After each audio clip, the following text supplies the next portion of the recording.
Civilians में आप सभी का स्वागत है। इससे कि पहले कक्षाओं में हमने भाग 1, भाग 2, भाग 3 और भाग को पूरी तरह से कंप्लीट कर लिया था। इसके साथ ही हमने भाग 5 को शुरू किया था। तो एक बार भाग 1, भाग 2, भाग 3, भाग 4 में क्या है उसको हम लोग रिकॉल कर लेते हैं। तो भाग 1 हो गया हम लोग का संघ एवं राज्य क्षेत्र,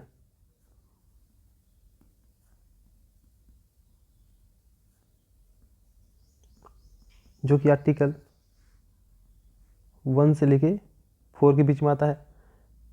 सेकंड हो गया भाग 2, ये हो गया नागरिकता,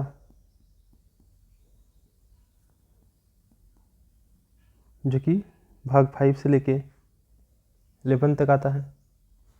फिर है भाग 3, ये हो गया हम लोग का मूल अधिकार।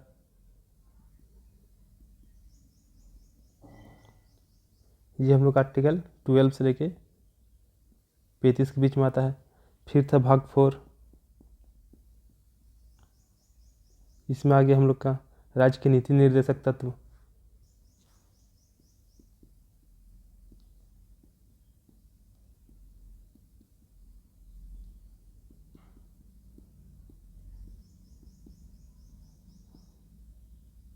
जो कि आर्टिकल 36 से 51 के बीच में आता है। फिर भाग 5, इसमें आ गया संघ आ गया, जिसमें से हम लोग संघ की कार्यपालिका में राष्ट्रपति, उपराष्ट्रपति,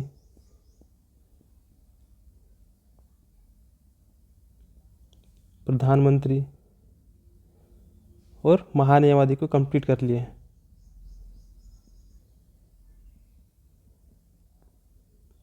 साथ ही साथ हम लोग संघ की विधायिका में लोकसभा, राज्यसभा कंप्लीट हो चुका है। तो अगर आपने उसे नहीं देखा है तो ज़रूर देख ले, और क्लास का सारा PDF आपको टेलीग्राम में मिल जाएगा। तो टेलीग्राम में आप ऐड हो सकते हैं, उसका लिंक आपको डिस्क्रिप्शन में मिल जाएगा। आज की जो क्लास होगी इसमें मैक्सिमम चीज़ समझने लायक है, तो उसको हम लोग ट्राई करेंगे कि कैसे क्या क्या है नहीं है। जिसमें लोकसभा का अध्यक्ष काफ़ी इंपॉर्टेंट रहेगा, उनकी क्या क्या शक्तियाँ हैं वो काफ़ी इंपॉर्टेंट होंगे। तो शुरू करते हैं आर्टिकल 82। इससे पहले हम लोग अनुच्छेद 79 जो कि संसद के बारे में बताया गया था। फिर था आर्टिकल 80 जो कि राज्यसभा, और अनुच्छेद 81 लोकसभा। यहाँ तक हम लोग कंप्लीट कर लिए थे।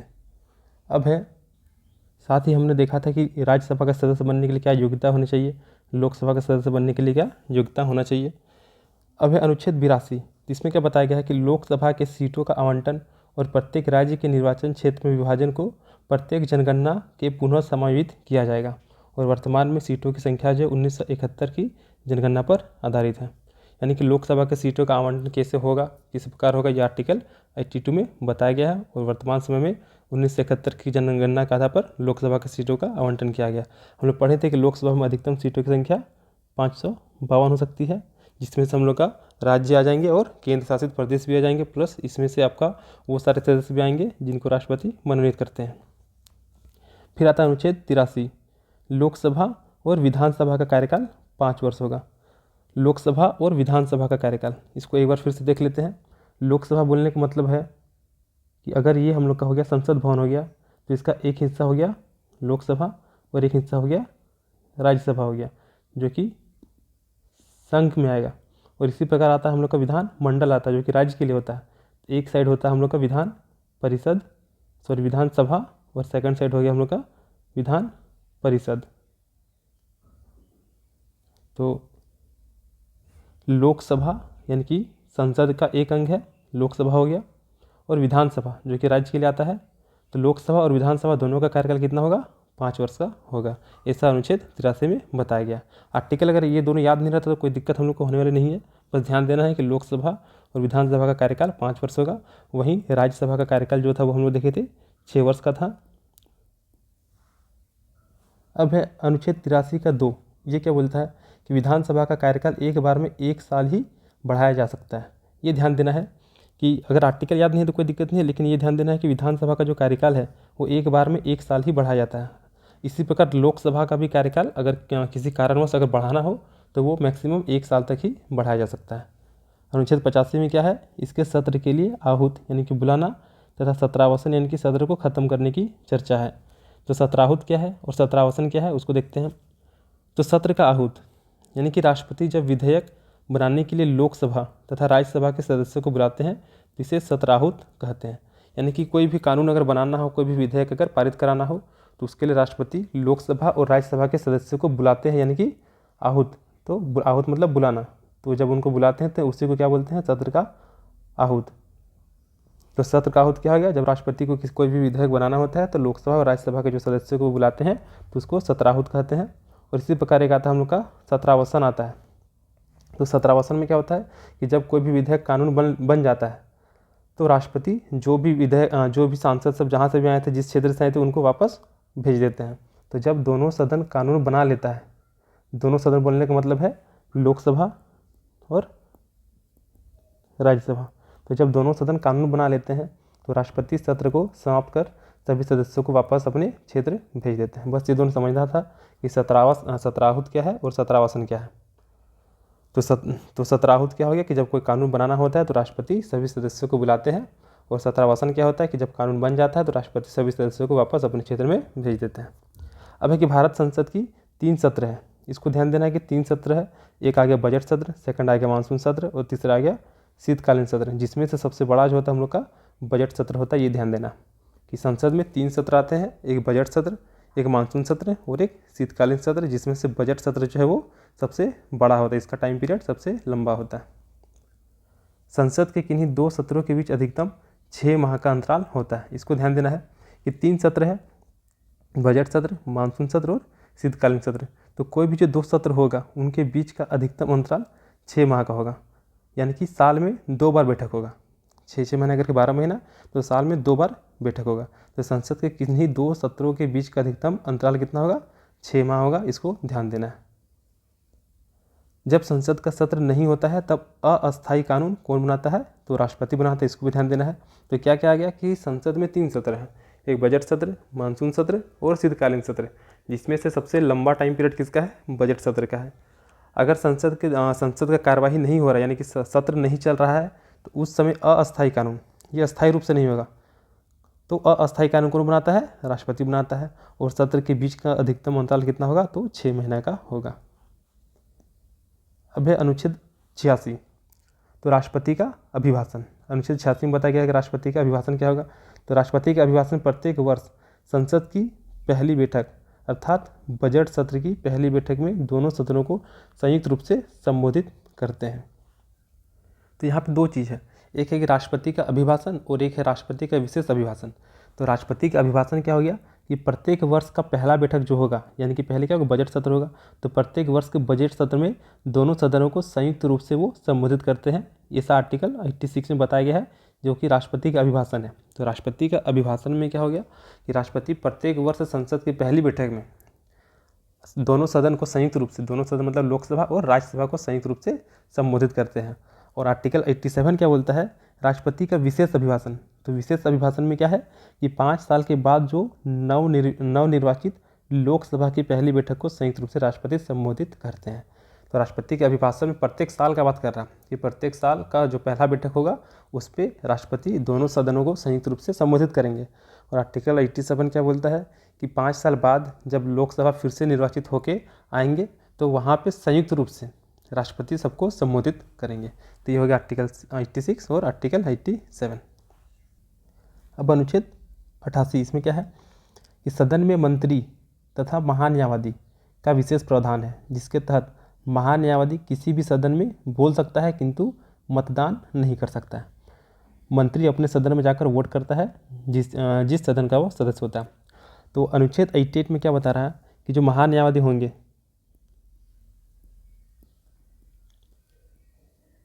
महान्यायवादी, ये हम लोग का संविधान का आर्टिकल 76 में मेंशन था। और ये जो होते हैं हम लोग का देश का कानून विधिक सलाहकार होते हैं, सबसे बड़ा कानूनी विधि, सबसे बड़ा विधिक सलाहकार होते हैं।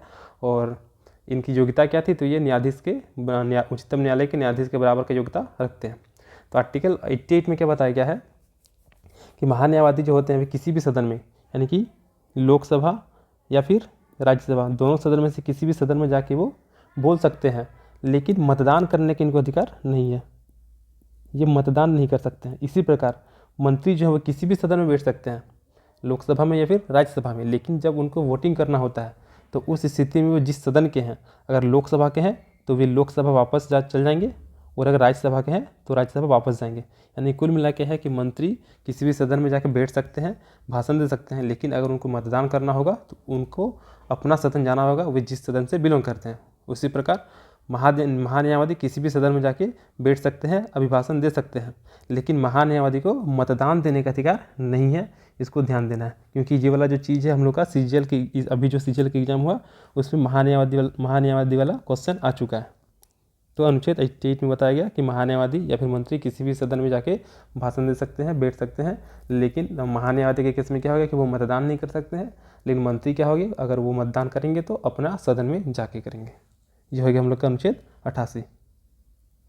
अब है संसद की पदाधिकारी, जिसमें आ गया हम लोग का एक आ गया लोकसभा आ गया, राज्यसभा आ गया। अब लोकसभा में क्या क्या आ गया पदाधिकारी में, तो एक आता है प्रोटेम स्पीकर, एक स्पीकर जिसको हम लोग अध्यक्ष बोलते हैं, और थर्ड उपाध्यक्ष। इसी प्रकार राज्यसभा में सभापति आता है और उस सभापति, तो हम लोग पढ़ लिए कि सभापति यानी कि उपराष्ट्रपति को ही बोलते हैं।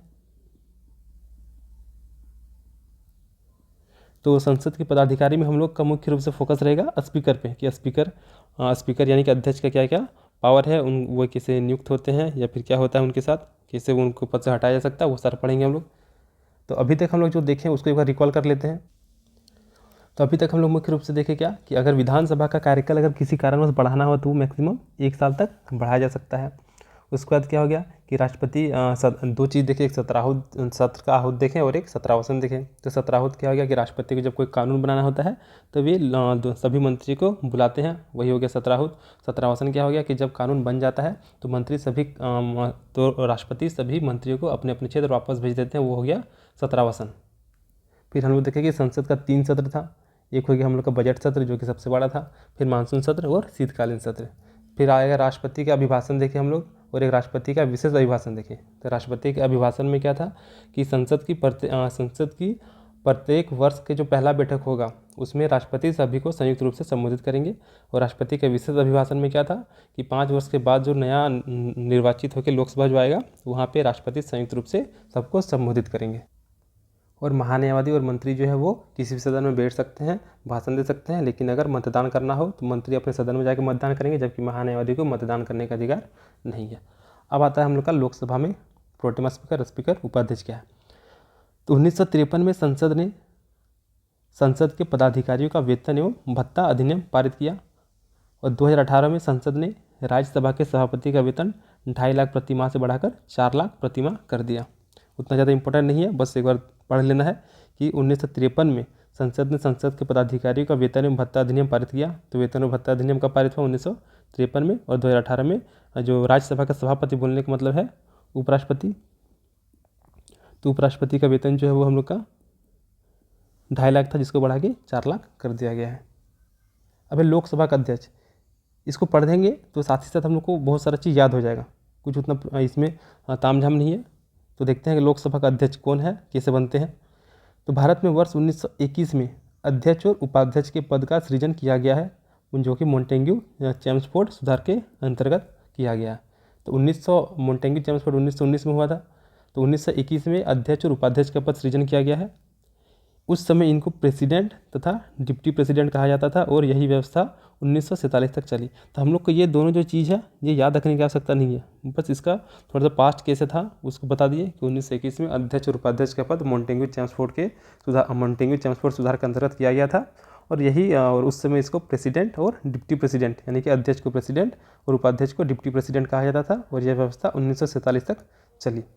फिर आता है गवर्नमेंट ऑफ इंडिया आता है। तो गवर्नमेंट ऑफ इंडिया भारत शासन अधिनियम 1935 के अंतर्गत इनको अध्यक्ष और उपाध्यक्ष का नाम से बदल दिया। तो ये हो गया हम लोग का इसके पीछे का जो भी चीज़ था। 1921 में अध्यक्ष और उपाध्यक्ष के पद सृजन किया गया था, जो कि कंटिन्यूसली 1945 तक चला, 1947 तक। उसके बाद आ गया भारत शासन अधिनियम 1935 के अंतर्गत इनको अध्यक्ष और उपाध्यक्ष का नाम में बदल दिया गया। अब है कि जो अध्यक्ष होते हैं उनका निर्वाचन कैसे होगा। तो अध्यक्ष का निर्वाचन कैसे होगा, तो संविधान के अनुच्छेद 93 के अनुसार लोकसभा की पहली बैठक के पश्चात उपस्थित सदस्यों के बीच से अध्यक्ष का चुनाव किया जाता है। यानी कि आर्टिकल 93 के अनुसार क्या हो गया कि लोकसभा का जो पहला बैठक होगा तो लोकसभा में जितने भी उपस्थित सदस्य होंगे, ध्यान रहे कि लोकसभा का अध्यक्ष होता है, तो लोकसभा के जितने भी उपस्थित सदस्य होंगे वे सदस्यों में से ही किन्हीं एक को लोकसभा का अध्यक्ष चुन लिया जाएगा। तो संविधान के अनुच्छेद 93 के अनुसार लोकसभा स्वयं की पहली बैठक के पश्चात उपस्थित सदस्यों के बीच से अध्यक्ष का चुनाव किया जाता है। यानी कि जो भी अध्यक्ष बनेंगे लोकसभा के, वे लोकसभा के सदस्य ही होंगे और लोकसभा के उपाध्यक्ष का चुनाव भी लोकसभा सदस्य ही करते हैं। तो अध्यक्ष हो या उपाध्यक्ष हो, दोनों का निर्वाचन दोनों को कौन चुनेंगे, तो लोकसभा के सदस्य ही चुनेंगे। लोकसभा एक 10 सदस्यों के पैनल का गठन करती है जिससे उपाध्यक्ष की अनुपस्थिति पर वरिष्ठ सदस्य अध्यक्षता करते हैं। तो कुल मिला के हो गया क्या कि लोकसभा का अध्यक्ष कौन होगा, तो लोकसभा का ही कोई सदस्य होगा। लोकसभा का उपाध्यक्ष कौन होगा, तो वो भी लोकसभा का ही कोई सदस्य होगा। उसके बाद क्या हो गया कि लोकसभा में 10 सदस्य का पैनल का गठन किया जाता है जिसमें अध्यक्ष और उपाध्यक्ष की अनुपस्थिति पर, यानी कि दोनों अगर एब्सेंट रहते हैं अध्यक्ष और उपाध्यक्ष, तो उस स्थिति में कोई वरिष्ठ सदस्य लोकसभा की अध्यक्षता करेंगे। अब लोकसभा के अध्यक्ष को शपथ कौन दिलाते हैं, तो लोकसभा के अध्यक्ष और उपाध्यक्ष होने के नाते अलग से किसी शपथ की व्यवस्था का प्रावधान नहीं है, लोकसभा के सदस्य के रूप में शपथ लेते हैं। तो हम लोग क्या देखें कि लोकसभा का अध्यक्ष कौन बनेगा, जो लोकसभा के सदस्य होंगे। अब जो लोकसभा के सदस्य हैं यानी कि ये क्या होंगे, निर्वाचित होकर लोकसभा में पहुँचे होंगे। तो अगर लोकसभा में पहुँचे होंगे तो इनको पहले ही शपथ ये ले लिए होंगे, जितना सदस्य है वो सारे सदस्य पहले ही शपथ लिए होंगे। तो शपथ लेने के बाद क्या होता है कि लोकसभा के जितने सदस्य हैं उनमें से एक को अध्यक्ष बनाया जाता है। तो जो भी व्यक्ति अध्यक्ष बनेंगे वो चूँकि लोकसभा के सदस्य पहले बने हैं, तो लोकसभा का सदस्य पहले बने तो उस समय वो शपथ भी लिए होंगे। तो चूँकि वे लोकसभा के सदस्य होने के नाते एक बार शपथ ले लिए हैं, इसीलिए लोकसभा का जब अध्यक्ष बनेंगे तो उनको पुनः शपथ नहीं दिलाया जाएगा। तो वही लिखा गया है कि लोकसभा का अध्यक्ष या फिर स्वयं के उपाध्यक्ष के लिए तो अध्यक्ष या उपाध्यक्ष होने के नाते अलग से किसी शपथ की व्यवस्था का प्रावधान नहीं है, लोकसभा के सदस्य के रूप में ही शपथ ले लेते हैं। पदावधि क्या है, तो सामान्यतः अध्यक्ष लोकसभा के जीवन काल तक पद धारण करता है। यानी कि लोकसभा का जीवन काल कितना है, 5 साल का है। तो जब तक लोकसभा है तब तक अध्यक्ष भी क्या होंगे, बने रहेंगे। त्यागपत्र क्या है, तो अध्यक्ष जो है अपना त्यागपत्र उपाध्यक्ष को देते हैं और उपाध्यक्ष अपना त्यागपत्र अध्यक्ष को देते हैं। ये ध्यान देना है कि लोकसभा का अध्यक्ष अपना त्यागपत्र किसको देते हैं, उपाध्यक्ष को देते हैं। उसी प्रकार से लोकसभा का उपाध्यक्ष अपना त्यागपत्र किसको देते हैं, अध्यक्ष को देते हैं। अगर हम बात करें राज्यसभा का, कि राज्यसभा का सभापति अपना त्यागपत्र किसे देते हैं, तो क्या हो जाएगा, राज्यसभा का सभापति। जिस प्रकार से लोकसभा में अध्यक्ष उसी प्रकार से राज्यसभा में सभापति। तो राज्यसभा का जो सभापति है यही क्या होते हैं, हम लोग का देश के उपराष्ट्रपति होते हैं। और उपराष्ट्रपति जो होते हैं वे अपना त्यागपत्र राष्ट्रपति को देते हैं और सेम चीज राष्ट्रपति अपना त्यागपत्र उपराष्ट्रपति को देते हैं। तो अध्यक्ष हो गया क्या, अपना त्यागपत्र उपाध्यक्ष को देंगे, उपाध्यक्ष अपना त्यागपत्र अध्यक्ष को देंगे और सेम चीज उपराष्ट्रपति अपना त्यागपत्र राष्ट्रपति को देंगे और राष्ट्रपति अपना त्यागपत्र उपराष्ट्रपति को देंगे। इसको ध्यान में रखना है। तो लोकसभा सदस्य का शपथ कौन दिलाता है, तो शपथ कोई नहीं दिलाता है, चूँकि वे लोकसभा के सदस्य होते हैं इसीलिए वे पहले शपथ ले लिए होते हैं। पदावधि क्या हो गया, तो जब तक लोकसभा का कार्यकाल है अर्थात 5 साल लोकसभा का कार्यकाल है तो सदस्य 5 साल तक बने रहेंगे। त्यागपत्र किसको देंगे, तो अध्यक्ष जो है उपाध्यक्ष को देंगे और उपाध्यक्ष अध्यक्ष को देंगे। फिर अध्यक्ष की अनुपस्थिति में उपाध्यक्ष कार्यवाही का संचालन करता है। तो जिस प्रकार से सभापति वो अनुपस्थित रहते हैं तो उनकी जगह कोई व्यक्ति होते हैं जो कि राज्यसभा का संचालन करते हैं, इसी प्रकार से लोकसभा का अगर अध्यक्ष अनुपस्थित रहेंगे तो उसके अनुपस्थिति में उपाध्यक्ष जो होंगे वे कार्यवाही का संचालन करेंगे। जब उपाध्यक्ष या अध्यक्ष को पद से हटाने का संकल्प विचाराधीन हो तो ये सदन की अध्यक्षता नहीं करते हैं, लेकिन लोकसभा के सदस्य के रूप में मताधिकार का प्रयोग करते हैं, निर्णायक मत नहीं दे सकते। यानी कि कभी ऐसा चल रहा हो कि अध्यक्ष या फिर उपाध्यक्ष दोनों को हटाने का विचार हो रहा है तो उस समय वे सदन की अध्यक्षता नहीं करेंगे, लेकिन वो वोटिंग करेंगे, लेकिन उनका जो वोट होगा वो निर्णायक मत नहीं होगा। निर्णायक मत बोलने का मतलब ये है कि लोकसभा में कोई भी बिल को पारित करने के लिए वोटिंग होता है, तो अगर वो लोकसभा और राज्यसभा के बीच में अगर दोनों का वोट टाई हो जाता है यानी कि इक्वल आ जाता है, तो उस स्थिति में लोकसभा के अध्यक्ष जो होते हैं वो अपना वोट देके एक पक्ष का वोट बढ़ा देते हैं, यानी कि निर्णायक मत देते हैं। तो जब अध्यक्ष या फिर उपाध्यक्ष में हटाने का बात चल रहा होगा, तो उस स्थिति में लोकसभा के जो अध्यक्ष होंगे वो वोट तो करेंगे, मताधिकार करने का उनको अनुमति तो होगा, लेकिन वे निर्णायक मत नहीं दे सकते हैं। अब है कि लोकसभा के अध्यक्ष की शक्तियाँ क्या क्या है, इसको ध्यान देना। इसमें कुछ कुछ इंपॉर्टेंट फैक्ट आएंगे एक आध। जैसे कि लोकसभा के बैठक को नियंत्रित कौन करते हैं, तो लोकसभा के अध्यक्ष जो होंगे भाई, जो कि वर्तमान समय हो गए ओम बिरला।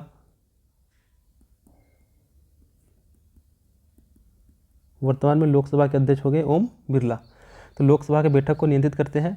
कोई विधेयक धन विधेयक है या नहीं, इसका निर्धारण अध्यक्ष करते हैं। ये ध्यान देना कि कोई भी विधेयक धन विधेयक है या नहीं, इसका निर्धारण कौन करता है, तो लोकसभा का अध्यक्ष करते हैं। धन विधेयक बहुत अच्छे से पढ़ेंगे हम लोग आगे में।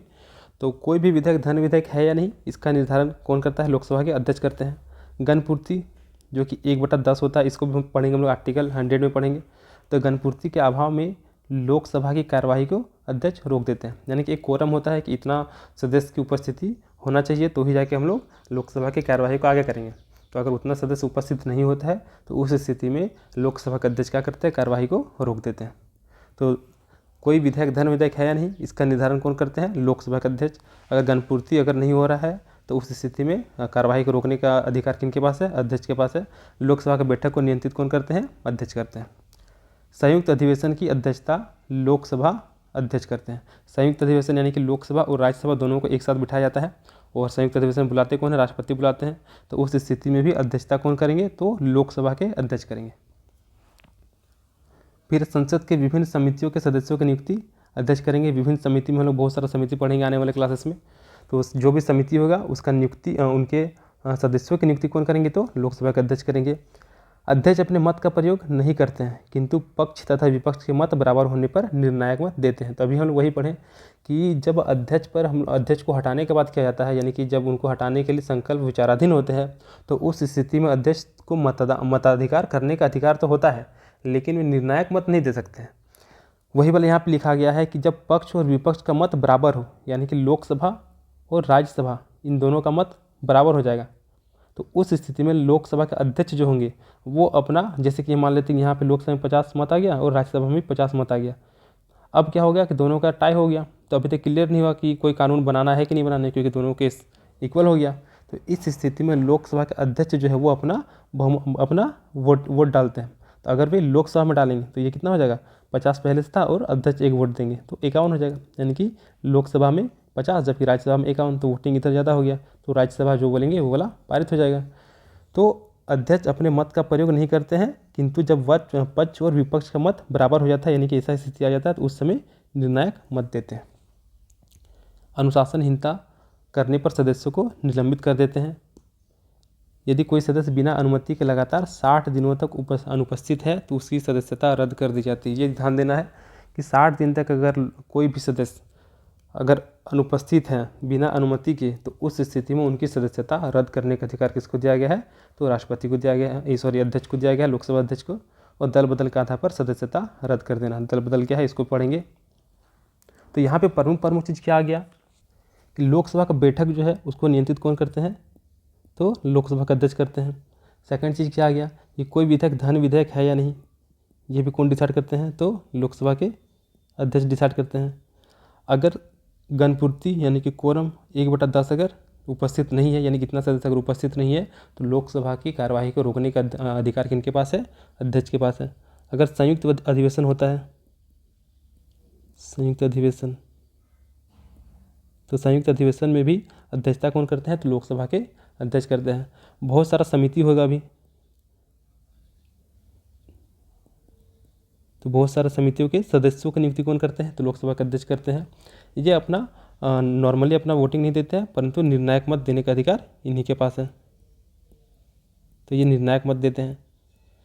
अगर कोई सदस्य 60 दिन तक, ये काफ़ी इंपॉर्टेंट, अगर कोई सदस्य 60 दिन तक बिना अनुमति के अनुपस्थित रहते हैं, तो उस स्थिति में उनकी सदस्यता रद्द करने का अधिकार किसके पास है, तो अध्यक्ष के पास। और दल बदल के आधार पर भी सदस्यता रद्द कर दी जाती है, तो वो कौन करते हैं, लोकसभा के अध्यक्ष। तो दो चीज़, धन विधेयक है या नहीं है कौन डिसाइड करेगा? लोकसभा के अध्यक्ष।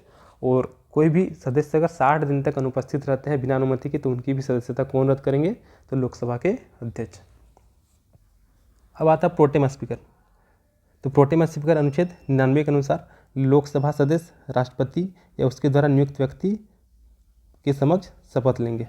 तो जो प्रोटेम स्पीकर होंगे, तो लोकसभा के जो भी सदस्य होंगे वे क्या करेंगे? राष्ट्रपति या फिर उनके द्वारा जो नियुक्त व्यक्ति होंगे यानी कि जो प्रोटेम स्पीकर होंगे उनको उनके समक्ष शपथ दिलाएंगे। यानी कि कुल मिलाकर लोकसभा सदस्य के शपथ कौन दिलाते हैं? या तो राष्ट्रपति या तो राष्ट्रपति के द्वारा कोई भी व्यक्ति जो कि प्रोटेम स्पीकर होंगे वो शपथ दिलाते हैं। ऐसा भारतीय संविधान का अनुच्छेद 99 में बताया गया है। प्रोटेम स्पीकर लोकसभा की पहली बैठक के ठीक पहले तक अपने पद पर बना रहता है। शपथ कौन दिलाएंगे? तो राष्ट्रपति। नियुक्ति कौन करेंगे? तो राष्ट्रपति करेंगे। और प्रथम प्रोटेम स्पीकर जीवी मावलंकर है। इसको ध्यान रखना है कि प्रथम प्रोटेम स्पीकर हम लोग का जीवी मावलंकर हो जाएंगे। तो अभी तक जो भी पढ़े उसको एक बार हम रिकॉल कर लेते हैं, जो इंपॉर्टेंट फैक्ट्स सब है वो सारा। सबसे पहला हो गया हम लोग का कि वर्तमान में जो सीटों की लोकसभा में जो सीटों की संख्या है वो 1971 की जनगणना के आधार पर है। सेकंड चीज़ हो गया कि अगर विधानसभा का कार्यकाल अगर किसी कारणों से अगर बढ़ाना हो तो वो अधिकतम 1 वर्ष तक बढ़ाया जा सकता है। थर्ड हो जाएगा हम लोग का कि 3 प्रकार के सत्र थे, एक बजट सत्र, सेकंड मानसून और तीसरा शीतकालीन, जिसमें से सबसे बड़ा जो सत्र था वो हम लोग का बजट सत्र था।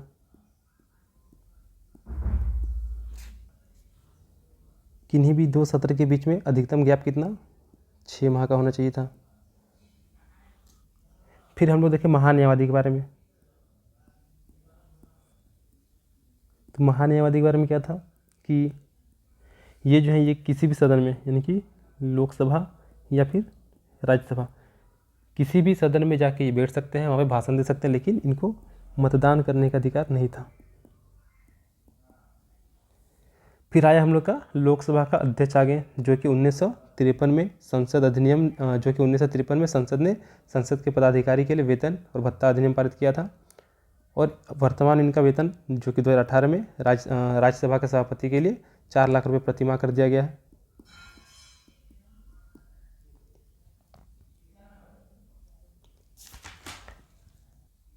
तो 1953 में संसद ने संसद के पदाधिकारी का वेतन और भत्ता अधिनियम पारित किया था और 4 लाख रुपया प्रति माह सभापति का वेतन है प्रेजेंट समय में।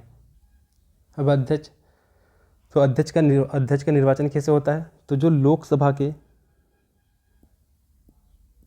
अध्यक्ष में क्या आ जाएगा कि अध्यक्ष जो होंगे सबसे पहला कि अध्यक्ष वही व्यक्ति बनेगा जो लोकसभा का सदस्य है। सेम चीज़ उपाध्यक्ष के लिए भी होगा कि उपाध्यक्ष वही व्यक्ति बनेगा जो लोकसभा का सदस्य है, पहला चीज़। अब अगर ये दोनों लोकसभा के सदस्य हैं तो ये पहले ही शपथ ले लिए होंगे और शपथ इनको कौन दिलाएगा? या तो राष्ट्रपति के द्वारा नियुक्त व्यक्ति यानी कि प्रोटेम स्पीकर। तो जब लोकसभा का अध्यक्ष जो होगा वो लोकसभा का सदस्य होगा, उपाध्यक्ष जो होगा वो भी लोकसभा का सदस्य होगा। तो सदस्य होने के नाते सबसे पहले इनको शपथ कौन दिलाएंगे? या तो राष्ट्रपति के द्वारा नियुक्त कोई व्यक्ति दिलाएंगे। तो चूँकि ये एक बार शपथ ले लेंगे लोकसभा के सदस्य के नाते। अब क्या होगा कि अध्यक्ष का निर्वाचन होगा, तो लोकसभा के जितने भी सदस्य हैं वही सब क्या करेंगे? एक लोकसभा के किसी भी सदस्य को अध्यक्ष बनाएंगे। और चूँकि वो अध्यक्ष जो भी होंगे वो लोकसभा के सदस्य ऑलरेडी पहले से शपथ लिए हैं, यानी कि उनको पुनः शपथ नहीं दिलाया जाएगा। अब क्या है कि अगर लोकसभा का अध्यक्ष अगर एब्सेंट रहते हैं तो उस स्थिति में उपाध्यक्ष सारा कार्रवाई करेंगे, और अगर दोनों अनुपस्थित रहते हैं तो उस स्थिति में लोकसभा के किसी वरिष्ठ सदस्य उनकी लोकसभा की अध्यक्षता करेंगे। पदावधि में क्या हो गया था लोकसभा के सदस्य का?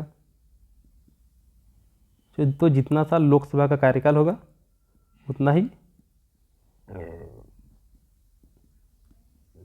उतना ही अध्यक्ष का भी कार्यकाल होगा। त्यागपत्र की बात करें तो त्यागपत्र अध्यक्ष जो है उपाध्यक्ष को देंगे और उपाध्यक्ष जो है वो अध्यक्ष को देंगे। ये ध्यान रखना। अब आते हैं इनके पास शक्तियाँ क्या क्या है। तो सबसे पहला इम्पोर्टेंट था क्या कि धन विधेयक। कोई भी विधेयक धन विधेयक है या नहीं है, ये कौन डिसाइड करेंगे? लोकसभा के अध्यक्ष। सेकंड चीज़ कि कोरम अगर यानी कि गणपूर्ति अगर नहीं है तो अध्यक्ष क्या करेंगे? लोकसभा की कार्यवाही को रोक देंगे। थर्ड, संयुक्त अधिवेशन जो कि राष्ट्रपति बुलाते हैं, तो संयुक्त अधिवेशन में भी अध्यक्षता कौन करेंगे? तो लोकसभा के अध्यक्ष करेंगे। चौथा आ जाएगा कि अगर कोई भी सदस्य 60 दिनों तक बिना अनुमति के अगर अनुपस्थित रहते हैं तो उस स्थिति में उनकी सदस्यता रद्द कर दी जाएगी।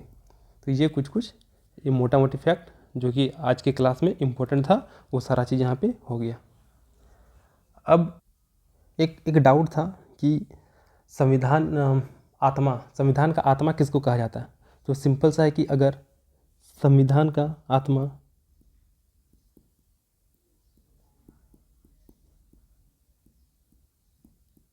किसे कहा जाता है?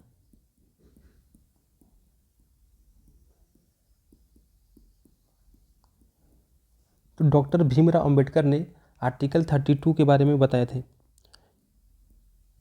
कि आर्टिकल 32 जो है उनको उन्होंने संविधान का आत्मा कहा था और हृदय भी कहा था। डाउट क्या हो गया कि और एक चीज़ यहाँ पे था कि किस भाग को संविधान का आत्मा कहा जाता है। तो अगर हम आर्टिकल 32 को देखें तो ये भाग 3 के अंतर्गत आता है। अब है कि प्रस्तावना, तो प्रस्तावना को भी संविधान का आत्मा कहा जाता है।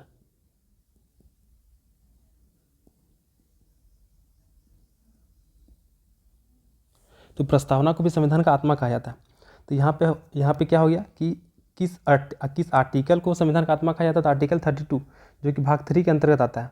और प्रस्तावना, तो चूँकि प्रस्तावना क्या संविधान का ही एक भाग है। भाग बोलने का मतलब भाग 1, भाग 2, भाग 3 करके नहीं। भाग बोलने का मतलब है क्या? अभिन्न अंग है। प्रस्तावना जो हम लोग का संविधान का अभिन्न अंग है। तो इस अंग को यानी कि प्रस्तावना को संविधान का आत्मा कहा जाता है। लेकिन अगर पूछा जाए कि कौन सा अनुच्छेद को संविधान का आत्मा कहा जाता है तो हो जाएगा अनुच्छेद 32 आ जाएगा। अगर ऑप्शन में हम लोग के पास भाग 3 आता है कि संविधान के किस भाग को हम लोग प्रस्तावना कि संविधान के किस भाग को आत्मा कहते हैं, और ऑप्शन में अगर भाग 3 है तो जायज़ सी बात है कि भाग 3 में आर्टिकल 32 आता है तो हम लोग भाग 3 मानना ही पड़ेगा। लेकिन ऐसा क्वेश्चन अभी तक आया नहीं है, तो डायरेक्ट वहाँ पर आर्टिकल 32 मिलेगा और ना ही आपको आर्टिकल 32 और प्रस्तावना दोनों एक ही ऑप्शन मिलेगा। तो अगर कौन सा अनुच्छेद है तो 32 होगा। लेकिन पूछेगा कि लेकिन ऑप्शन में अगर आपका अनुच्छेद 32 ना रह के प्रस्तावना कर दिया है तो संविधान का आत्मा क्या मारना हम लोग को? प्रस्तावना। तो प्रस्तावना संविधान का आत्मा है। ये चूँकि संविधान का एक अभिन्न भाग है, अभिन्न हिस्सा है, यानी कि अभिन्न मूल अंग हो गया, जिसकी वजह से प्रस्तावना को संविधान का आत्मा बोला गया। जबकि डॉक्टर भीमराव अम्बेडकर ने संविधान का आत्मा आर्टिकल 32 को बोला है। उम्मीद है कि ये डाउट क्लियर हो गया होगा। अब अगली क्लास जो है कि वो हम लोग के धन विधेयक क्या है, वित्त विधेयक क्या है, या फिर राष्ट्रपति के वीटो का अधिकार, फिर बजट कैसे होता है, वो सब के बारे में पढ़ेंगे। अगर इस चैनल का PDF आपको टेलीग्राम में मिल जाएगा।